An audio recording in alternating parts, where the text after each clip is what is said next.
네, 영화로 보는 기업가 정신 조직관리, 팀비딩 관련해서 영화에서 기업가 정신 논의를 하고 있습니다. 네, 이번 시간, 지난 시간에 이어서 팀 구성을 위해서 무엇을 해야 되는가라는 주제로 이야기를 같이 나눠보도록 하겠습니다. 바로 이어서 영화 관련된 얘기로 같이 넘어가 보도록 하죠. 관련돼서 영화 얘기를 해주실 게 있나요?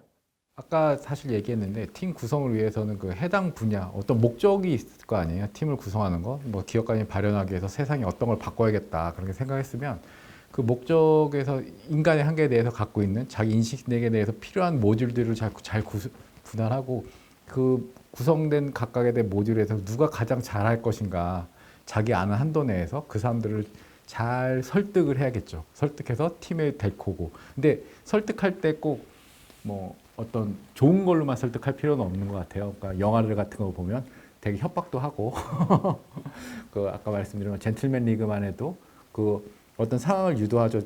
나 별로 하고 싶지 않은데 근데 하게 만드는 뭐 누군가의 갈등을 좀 이용해서 누군 참여한다는데 뭐 그런 식으로 좀 땡기기도 하고 어떤 경우에는 좀 그 사람이 원하는 어떤 걸 완수해주기 위해서 도와줄 수 있는 그 사람을 데리고 와서 안 해주면 얘가 못하게 한다든지 밀어붙이는 것도 있고 뭐 그런 식으로 해서 그 자기가 할 때는 뭔가 목표를 달성하는 게 우선 기본적으로 중요한데 그 갈 때까지 견뎌야 되니까 달성하기 위해서 중요한 것들에 대해서 자기가 좀 잘 쪼개고 거기에 맞춰서 최적의 인선. 근데 물론 세상에 최적을 영화물처럼 최고인 사람을 바로 뽑기는 어렵잖아요. 그러니까 자기 주변에 있는 사람들 중에서 가장 잘할 만한 사람들을 계속 하나하나 그리고 객관적인 사람, 왜냐하면 추천 이런 식으로 여러 번의 추천 단계를 거쳐서 만들어야 되지 않을까 그렇게 생각을 합니다. 뭐 자기 아내 주변 사람들부터 하면 사실 뭐 가족 기업이 나쁜 건 아니지만 가족 내 그룹이 되게 되면 그 시장에 대한 판단할 때도 좀 바이어스가 생겨가지고 좀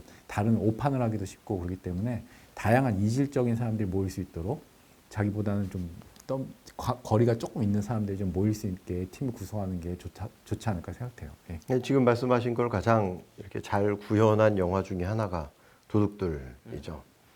그 태양의 눈물이라고 하는 보석을 훔치는 것이 목표이잖아요.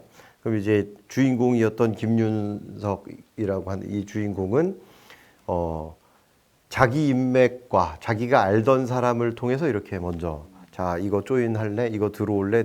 나 이거 할 거야 라고 하면서 이렇게 쭉 모으고요. 그런 다음에 이제 또 거기에 그렇게 모인 사람들이 또 자기랑 같이 일했었던 믿을 만한 사람을 이렇게 끌고 가잖아요. 그래서 뭐 누구는 뭐 금고를 잘 따고 누구는 줄을 잘 타고 뭐 이런 식으로 그래서 이제 그렇게 노력을 들이고 시간을 들여서 자기가 신뢰할 수 있을 만한 그런 사람들을 봐왔던 사람들 중에서 쭉 팀으로 모아서 그렇게 이제 팀 빌딩을 하려고 한다라고 하면 실패를 되게 줄이고 시간을 줄일 수 있는 굉장히 좋은 팁이 될 수 있을 것 같습니다. 그리고 사실은 이 아까 안에 있는 사람들을 꼭 팀비딩이 아니라 많이 외부에 있는 사람을 할 때 제일 문제가 저 사람이 그런 능력을 가지고 있냐 그런 기준을 보려면 영화를 보시면 이런 팀비딩 할 때 꼭 보면 그 내가 섭외하려는 사람 우리 팀으로 하려는 사람의 주변을 계속 맴돌면서 지켜보죠. 뭐 녹화를 하든지 녹음을 하든지 뭐 사실 그런 식으로 하는 형태로 해서 보듯이 그 사람이 정말 그런 능력을 가지고 나한테 맞는 사람인지를 최소한 검증하는 과정은 사실 필요한 것 같아요. 꼭 그게 인터뷰에서 면접 보는 개념이 아니라 사실 어떻게 보면 정말 그 사람이 이 필드에서 그 정도 역할을 하는지를 볼 거면은 현장에 계속 조금씩 그래도 시간이 걸리더라도 그런 거 한번 살펴보는 것도 굉장히 중요할 것 같고 엑스맨 시리즈를 아마 첫 번째 새로 리뉴얼된 거 보시면은 엑스맨에 있는 멤버를 구하기 위해서 돌연변이를 이렇게 다 돌아다니면서 섭외하는 장면이 사실 나와요. 근데 거기서 이제 가장 큰 조건이 이거죠. 다른 건 다 필요 없는데 너가 어떤 능력을 가지고 있는지를 보여라라는 게 있어요. 그럼 각자 가지고 있는 뭐 혀가 멀리 나가는 친구도 있고 되게 다양하단 말이에요. 그런 것들이 어떻게 보면은 그래 그 능력이 있구나. 그럼 오케이. 그러니까 그런 어떤 본인 생각하는 어떤 우리가 팀에서 요구하는 그런 능력을 가지고 있는지를 어떤 식으로 검증할 건지도 굉장히 중요하다고 생각이 듭니다. 그 검증을 되게 잘했던 너무 효율적으로 했다라고 생각했었던 영화 저는 작전. 주식을 가지고 이렇게 작전을 건다 할 때 그 작전. 거기 보면 이제 그 조직에서 그 작전을 걸려고 하는 그 조직의 리더가 이렇게 그 소액 투자자죠. 데이트레이더인 실제 주인공을 이렇게 찾아가서 테스트를 합니다. 어떤 식으로 하냐면 네가 그렇게 주식을 잘해? 그러면 너 하루 안에 수익을 이만큼 내봐 라고 하고 수치를 딱 주고요. 그걸 못하면 이렇게 작두로 이렇게 하겠다라는, 그래서 무조건 할 수밖에 없는 그런 조건을 걸잖아요. 근데 실제로 이제 그 주인공이 장외 거래까지 맞춰서 이제 그 수치를 달성을 하고 그 다음에 이제 팀으로 이렇게 조인을 시켰죠. 그래서 테스트를 한다는 건 뭐 그렇게까지 극단적인 건 아니더라도 필요할 수 있을 것 같아요. 예를 들어서 소프트웨어를 개발하는 사람은 소프트웨어 같은 경우에는 이제 그 얼마나 논리적으로 잘 알고리즘을 짜고 그걸 얼마나 그 코딩 수를 줄이고 얼마나 정확하고 효율적으로 이렇게 기능을 구현을 할 수 있느냐가 중요하잖아요. 그래서 그런 것들을 이렇게 볼 수 있는 이런 기회를 가지고 자기 팀원들을 계속 모으는. 그래서 단순하게 그 사람 좋대더라. 혹은 뭐 걔 잘해. 이런 식으로 하고 이제 끝나는 게 아니라 좀 냉정하기도 하지만 자기 인생 걸고 창업을 할 수도 있는 거니까요. 그런 것들을 좀 테스트를 하는 것도 저는 되게 중요하다고 생각을 합니다. 그런데 스타트업들 보면 사실 그 그러니까 창업자가 자기 공동 창업자나 뭐 직원들을 뽑기가 너무 힘들잖아요. 그래서 그런 와중에 테스트까지 한다. 이게 참 쉽지 않기 때문에 그걸 가지고 이제 딱 봤을 때 가능한 방법을 표시한 게 아까 말씀한 도둑들이 아닌가. 그런 드는 게 뭐냐면 표면적으로 내세우는 목표는 보석이잖아요. 하지만 이제 숨겨진 목표는 암흑과 보스. 암흑과 보스를 친다는 거는 거기서 생각도 못하는 일인데 분명히 표면적인 목표로 인해서 모을 수 있었잖아요. 그러니까 내가 다른 거 하더라도 사람들을 끌어들일 수 있는, 당연히 그 숨겨진 목표를 이루면 자연스럽게 얻을 수 있는 것 중에 하나, 그것도 주변 사람들이 원하는 것을 제시를 해줘야 되는 거죠. 먼저 제시하고 그 다음에 오케이 했을 때 그러면 거기에 조인하고 싶으면 테스트를 받아 라고 해야 되는 거죠. 그래서 안 그러면 누가 거기 들어오겠습니까? 사실 스타트업들 뭐 아이디어 3,000개 중에 겨우 하나 성공하고 일본은 뭐 10,000개 중에 하나 성공. 그런 상황에서 실패율이 이렇게 높고 자기 인생도 좀 무너질 수도 있는 그런 리스크가 엄청 큰 분야에서 들어오려면 너 검증까지 받아?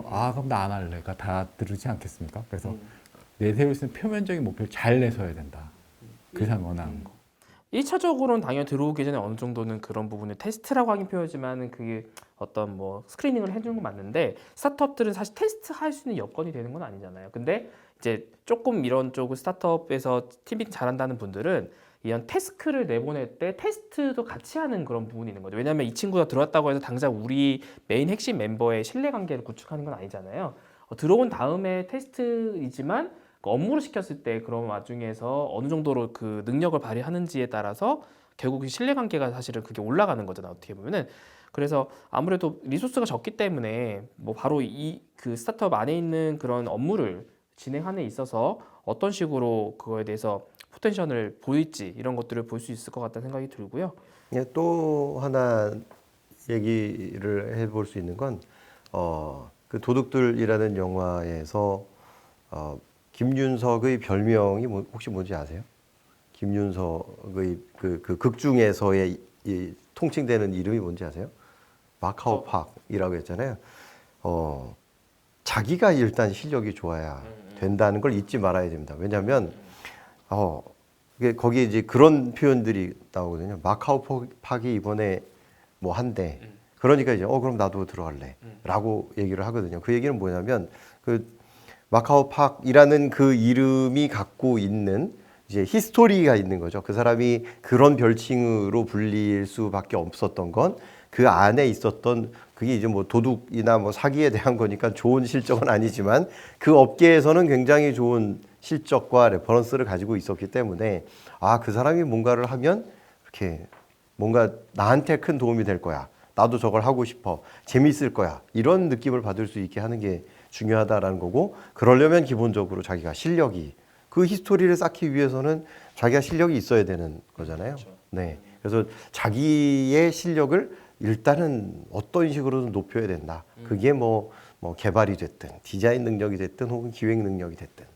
학생들은 창업한다고 그러면 사실 자기의 실력이나 실적을 내보이기가 좀 쉽지 않잖아요. 그런 측면에서 이제 경진대회라든지 그런 쪽에 그런 걸 좀 적극 활용하셔야 되지 않을까. 왜냐하면 그 학생은 뭘 믿고 투자하게 됐느냐, 뭐 그런 게 있잖아요. 그래서 물론 이제 어느 정도 보여지지 않았더라도 SNS처럼 어떤 특정한 이슈로 인해서 대단한 멘토가 그래서 딱 인정해서 붙게 되면 뭐 변화가 있겠죠. 사실 그 최근에 있었던 혈액 관련돼서 검사장되었던 테라노스 그 사태만 해도 그 주변에 저명한 인사들이 거기에 참여했기 때문에 거기에 대해서 주변 사람이 다 속은 거죠. 그렇기 때문에 그 배드블루드라는 책이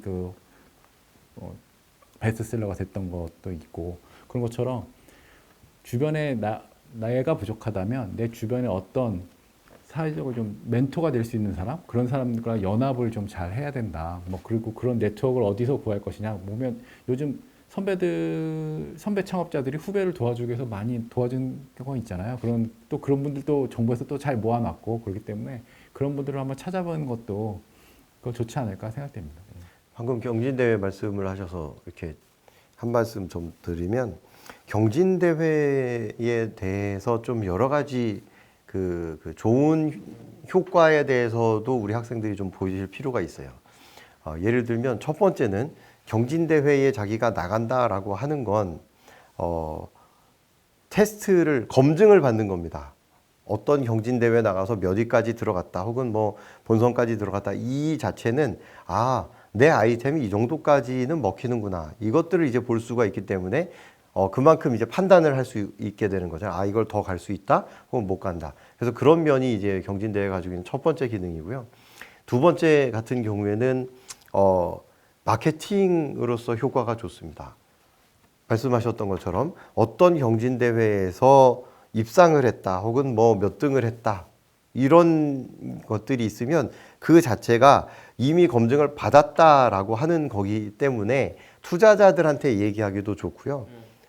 A라는 경진대회에서 입상을 한 내 아이템입니다. 그러면 이제 판매하기도 좋죠. 투자나 판매 같은 이제 현금 조달하는 이런 쪽에서도 도움이 되고 뭐 이제 경진대회가 가지고 있는 그런 상금이나 이런 것만 바라볼 건 분명히 아니라는 말씀을 드리고 싶은 거죠. 어차피 팀빌딩 때도 팀에 오는 친구들도 그거를 보고 저기는 성장 가능성이 있구나라는 왜냐하면 아까 말씀하신 리더도 능력이 있는 걸 보여줘야 되는 부분인데 그게 보이기 쉽지 않다는 말씀이고 그게 결국은 스타트업이 지금 할 수 있는 거라고는 나의 가치를 미리 검증해보는 투자라든지 경진대회 이런 것들이 사실 오는 팀원들을 사실 그러되고 나서 팀원들을 많이 모집을 할 수 있고 좀 뛰어난 그런 사람들을 모집할 수 있거든요. 그러려면 아무래도 우리 아이템에 대해서 굉장히 이게 경쟁력이 있다라는 걸 하는 게 경진대회 통해서 할 수 있는 거고 뭐 본인이 일단 능력이 있다라는 부분은 또 다른 방식으로 할 수 있죠. 뭐 특허가 굉장히 많다라든지 아니면 우리가 하는 자체가 뭐 기술 이전이 굉장히 뛰어나다든지 이런 것들에도 할 수 있는 부분이 다양한 방법이 있을 수 있을 것 같아요. 네. 그리고 제가 영화를 하나 정도 조금 갑자기 생각난 건데 이게 분야에 따라서 사실 이게 그 팀빌딩 하는 방식이 좀 많이 다르긴 할 텐데 좀 이건 거리가 좀 있겠지만 저는 악마는 프라다를 입는다가 좀 많이 생각이 났어요. 이게 뭐냐면 거기에 극 중에 있는 주인공이 그 여직원이 사실 비정규직으로 돼 있던 친구인데 자기 밑에 있는 메인으로 하게끔 하는 그 과정이 있거든요. 그 태스크가 뭐였냐면 해리포터 신간을 인쇄해 와라가 사실은 근데 그거는 거의 불가능한 미션을 내렸던 거였어요. 이 주인공이 이제 그렇게 됐는데 메릴 스트립이 그거를 했죠. 근데 사실 못할 거라 생각을 했는데 해왔던 거였어요. 사실 본인의 모든 인맥, 왜냐하면 본인은 원래부터 여기에 오기 전까지는 여기가 그냥 출판사는 맞죠. 이게 이제 그 보그에 대한 그거기 때문에 출판사인데 출판사지만 거기는 패션 잡지를 만드는 곳이잖아요. 근데 패션에 1도 모르는 거였고 어떻게 보면은 그래서 했는데 본인이 자기 능력이 그거죠. 자기는 이쪽이 네트워크가 많았던 거죠. 이쪽이 출판 업계에 네트워크가 많아서 그걸 활용해서 출판도 안 된 해리포터 책을 갖다 준 거죠. 그 다음부터 이제 얘에 대한 능력을 보기 시작한 거죠. 어떻게 보면은. 그래서 굉장히 좀 극단적이긴 하지만 되게 굉장히 그런 케이스를 봤을 때도 그 어떤 주인공이 얘기하는 어떤 그런 분야별로 좀 다를 것 같다는 생각이 들어요. 그 능력이라든지 어떤 자기가 보는 약간의 그 팀 비딩하는 안목들 이런 것들도 조금 그 독특한 부분이 좀 있었다라는 부분이 조금 인상 깊었습니다. 네. 근데 영화들 보면 이제 우리나라 영화 말고 대부분 해외 영화 보면 이제 그냥 이름을 부르잖아요, 상대방을. 그러면서 자기 할 말 다 하고, 그러면 대본이 그렇게 돼 있으니까 그렇게 하겠지만, 근데 우리나라 영화 중에 아까 말씀하신 극한직업 같은 경우에는 그 직급에 따라서 선배부터 해서 다 뭐 경어 쓰는 사람들도 있고, 또 동기면은 그 육두문자 가에 섞어 쓰는 사람들도 있고 막 그렇게 하지만, 선배고 나발이고 간에 사실 할 말 다 하거든요. 사실 그 할 말 다 하게 하는 거, 그게 사실 제일 중요하지 않나 생각돼요. 왜냐하면 다양성을 위해서 다양하게 구성하더라도 할 말 못하게 하는 문화면 끝나는 거거든요. 그래서 그리고 또 스타트업 자체는 아직 성장하기 전이기 때문에 조직이 좀 위기가 잡혀 있을 필요도 없고, 위기에 잡혀봐야 비효율적이고, 그다음에 효율적이라면 이제 연구소 조직이나 에듀크러시처럼 운영돼야 되는데, 그러면 수평적 조직해야 되고, 그렇다면 좀 편하게 얘기할 수 있는, 그리고 또 위계적인 조직이 되더라도 내부에서 계속 변화하고 혁신하려고 그러면 다양한 의견 들어야 되잖아요. 그러다 보니까 이제 다 할 말 다 하게 하는 그런 측면에서 좀 이런 실제 사례이긴 하지만, 지금 우리나라 그 넷플릭스라 불리는 왓챠플레이 같은 경우도 그 대표부터 다 직원들이 다 영어 이름을 하나씩 갖고 있어요. 우리나라 이름 그냥 부르면 좀 어색하기 때문에 영어 이름을 하고, 영어 이름 그냥 편하게 부르는 거죠. 외국 영화, 외국 드라마에 대한 영향인지 모르겠지만 외국 이름 그냥 부르는 거 아주 편하게 다들 부르게 해서 자기 의견 다 할 수 있게, 얘기할 수 있게.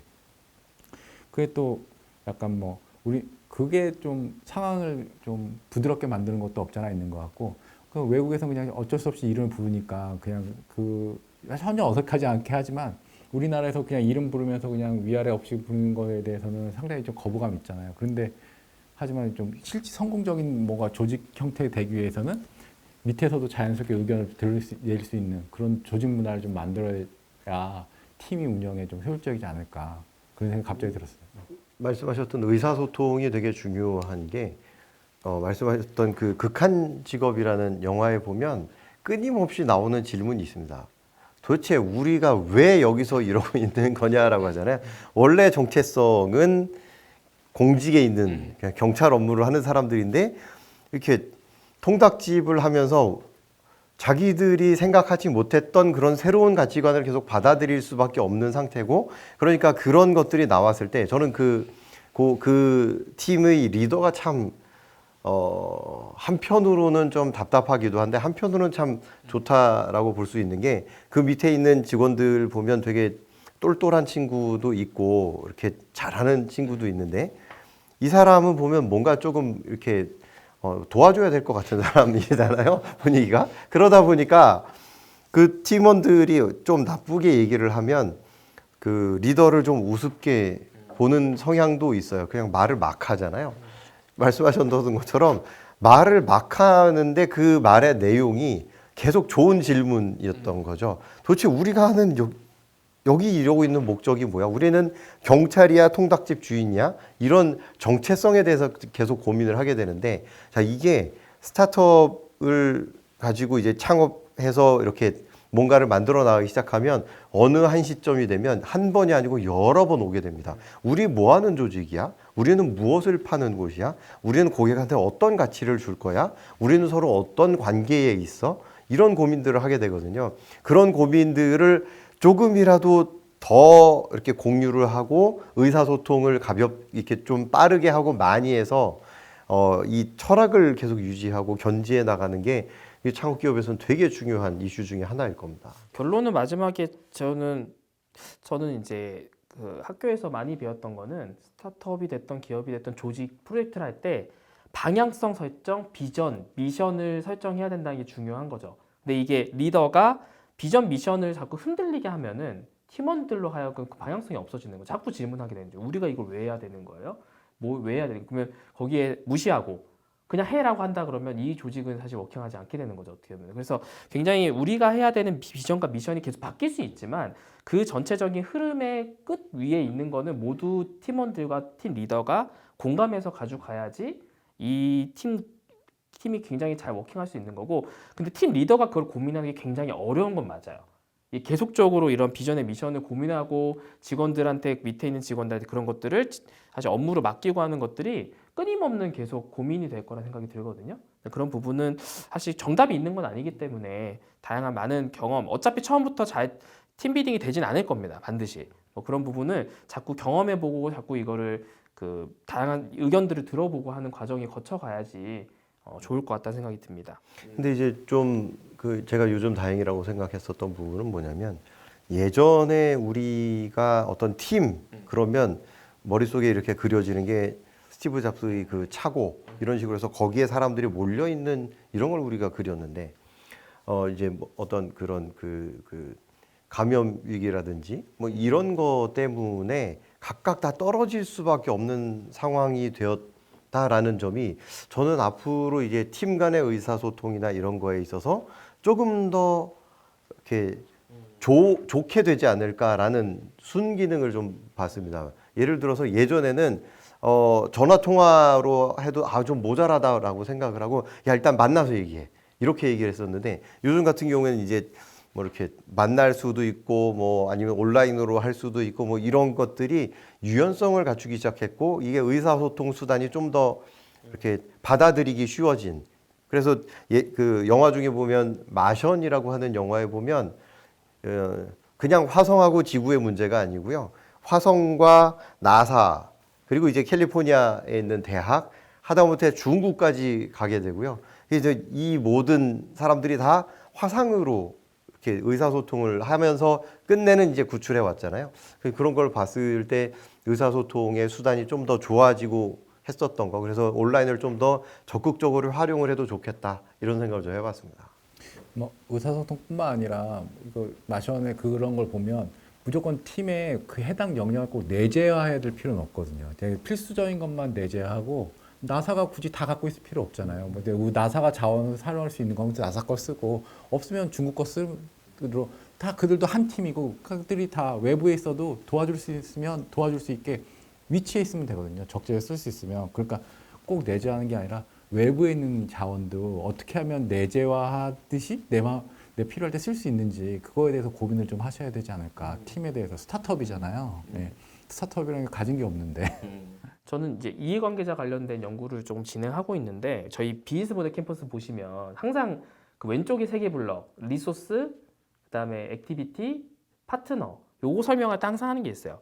모두 다 리소스랑 액티비티를 가지고 있어서 할 수는 없는 거잖아요. 어떻게 보면은 그럼 어떻게 효율적으로 말씀하신 대로 밖에 있는 익스터널 그 밖에 있는 파트너들을 얼마나 활용할 따라 우리 꼭 밖에 있는 게 정답은 아닐 수 있어요. 우리가 가지고 있는 게 정답일 수도 있는데 어느 쪽이 좀 더 효율적인 부분을 보는 게 좋겠다는 거죠. 모두 다 가지고 하는 거는 그게 더 필요한 비즈니스도 있을 수 있는데 아닌 것도 있는 거죠. 그러니까 필수적인 거를 말씀하셨던 거는 필수적인 건 당연히 가지고 있어야 되는데 어디 부분까지 우리가 외부의 파트너와 협력한 부분일까? 이것도 팀 구성으로서 영역으로 봐야 된다고 생각이 들거든요. 이제 단순 팀 구성이 우리 안에 있는 사람만이 아니라 이 외부에 있는 그 안에 있는 외부에 있는 이해관계자까지 다 어떻게 리더가 관리하냐가 저는 팀 구성에 굉장히 큰 핵심 기능이라고 생각이 듭니다.